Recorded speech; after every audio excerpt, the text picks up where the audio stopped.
Vous aviez un petit rappel là, des obligations sur ce règlement qui était destiné à la fois à avoir une vision au travers des déclarations référentiels centraux de l'ensemble des dérivés qui s'échangeaient, mais aussi de sécuriser l'ensemble des dérivés avec ce qui est sur ce slide, la confirmation rapide des opérations, le rapprochement des portefeuilles, le règlement des différends, la compression des portefeuilles, la valorisation des contrats et l'échange de garanties. Donc tout ça est passé un petit peu et derrière nous pour la mise en place. Ce qui restait, c'était la compensation donc auprès des contreparties centrales. Et là, comme ça a été rappelé ce matin, simplement quelques détails complémentaires et vous pourrez vous référer donc au slide.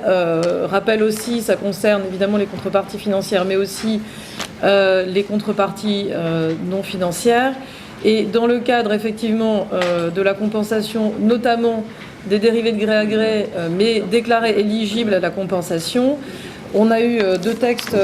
intéressants. Donc, le 1er décembre 2015, puisqu'a été publié au journal officiel de l'Union européenne un règlement délégué qui impose une obligation de compensation d'un certain nombre de dérivés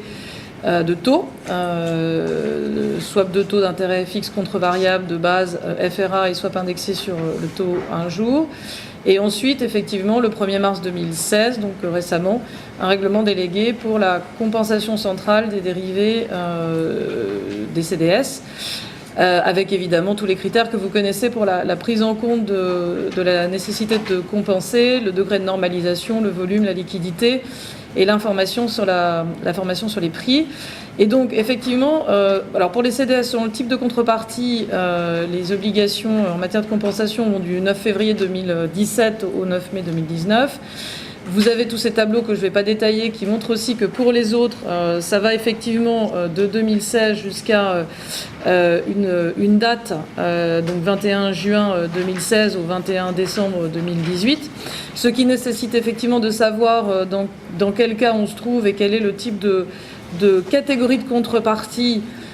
dans lequel on se situe. Et pour aider à ça, il y a notamment aussi un autre document auquel vous devez vous référer, qui sont la mise à jour des Q&A de l'ESMA, qui a publié le 4 février de mise à jour, qui en publie régulièrement, et pour lequel, là, vous avez effectivement une illustration. Par exemple, l'actualisation du 2 juin est effectivement liée au processus de catégorisation des contreparties.